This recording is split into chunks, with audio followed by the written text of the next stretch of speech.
नरक चतुर्दशी को छोटी दिवाली भी कहा जाता है। यह दिन दीपावली से एक दिन पहले मनाया जाता है। इस दिन का विशेष महत्व है क्योंकि इस दिन भगवान श्री कृष्ण ने राक्षस नरकासुर का वध किया था और पृथ्वी को उसके आतंक से मुक्त कराया था। बहुत समय पहले भौमासुर नाम का एक अत्यंत शक्तिशाली असुर था।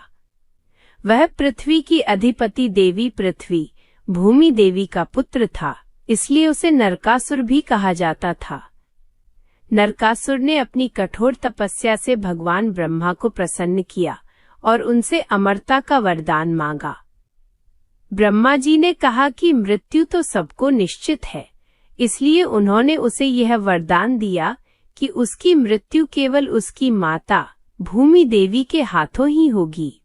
इस वरदान से अहंकारी होकर नरकासुर अत्यंत अत्याचारी बन गया। उसने देवताओं, ऋषियों और पृथ्वी लोक के लोगों पर अत्याचार शुरू कर दिए। यहाँ तक कि उसने देवताओं का अमृत कलश और माता अदिति के कुंडल भी चुरा लिए। उसने 16,000 कन्याओं को अपने महल में बंदी बनाकर रखा, जो विभिन्न राज्यों की राजकुमारियां थीं। जब यह अत्याचार बहुत बढ़ गया तो देवता भगवान श्री कृष्ण की शरण में पहुंचे।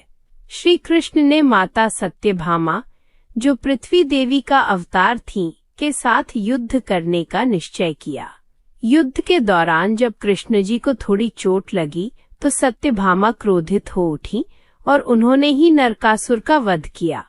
इस प्रकार ब्रह्मा जी का वरदान भी सत्य हुआ, क्योंकि सत्यभामा स्वयं नरकासुर की माता का अवतार थी। नरकासुर की मृत्यु के बाद भगवान श्री कृष्ण ने उन 16,000 कन्याओं को मुक्त किया और उनके सम्मान की रक्षा के लिए उनसे विवाह किया।